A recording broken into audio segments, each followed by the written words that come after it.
What if the anger you feel isn't really yours? What if the constant irritation, the sudden outrage, the sense that everything is wrong with the world wasn't spontaneous, but cultivated? Because anger is energy, and energy, when misdirected, becomes fuel. I've watched societies rise and fracture more than once, different generations, different ideologies, but the same emotional pattern always returns.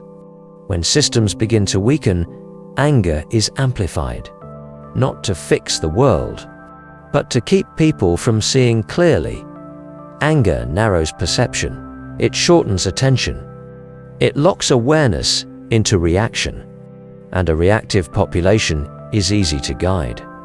If you're still listening, it's because something in you already feels this tension. So stay here, subscribe, because what you're about to understand is not about politics alone, it's about why spiritual awakening is quietly discouraged in a world that runs on emotional volatility. Modern power no longer depends on obedience. It depends on emotional momentum. Anger spreads faster than thought. It bypasses reflection. It creates instant identity. Us versus them. And that's exactly why the system needs it. Look around. Notice how outrage is rewarded, how calm is dismissed, how clarity is drowned out by urgency. This is not accidental. Geopolitics today operates less through control of territory and more through control of emotional states. Anger keeps attention outward. It prevents inward awareness. And inward awareness is dangerous to systems built on distraction. Ancient spiritual teachings understood this deeply. They warned that the greatest threat to consciousness is not ignorance, but constant agitation. A mind in turmoil cannot awaken. A spirit in conflict cannot expand. That's why division is constantly reinforced. Because division sustains emotional friction, and friction generates heat, endless exhausting heat. When people are angry, they don't ask deeper questions. They demand immediate resolution. They seek enemies, not understanding. This is how perception becomes programmable. Once anger defines identity, behavior becomes predictable. Once behavior is predictable, control no longer needs force. This is why spiritual awakening is subtly framed as weakness, escapism, or irrelevance. Because a spiritually awake person is not easily enraged. They observe before reacting. They sense before absorbing. And that makes them difficult to mobilize. Notice how narratives are engineered, always framed to provoke, always demanding alignment, always creating urgency. Urgency kills awareness. A spiritually awake mind slows down instinctively. It feels when something is being pushed. It recognizes emotional manipulation as soon as it appears. That recognition alone disrupts the system's momentum. Here's the uncomfortable truth. The system doesn't fear rebellion nearly as much as it fears stillness. Because stillness breaks emotional cycles, an angry population will fight endlessly. A conscious population will pause.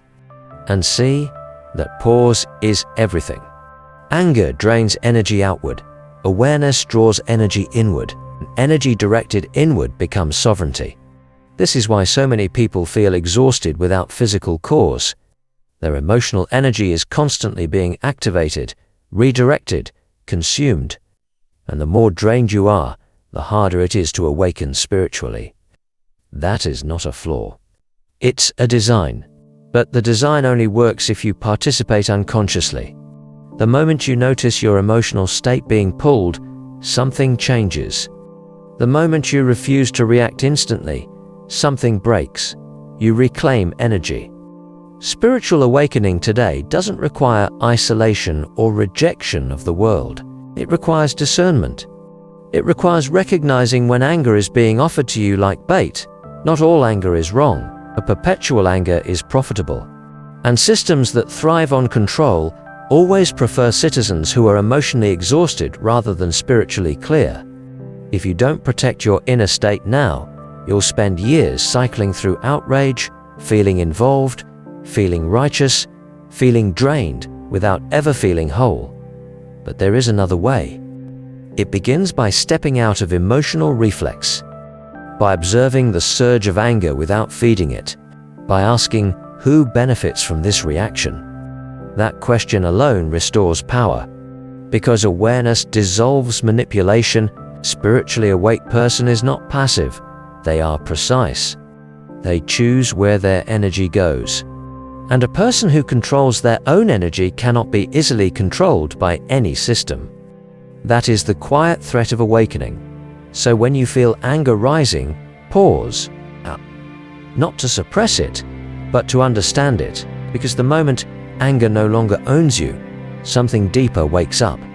Clarity, presence, sovereignty. If this resonated with you, comment what you felt, not what you think, but what shifted inside. Stay connected to this channel, and remember, the system needs you angry.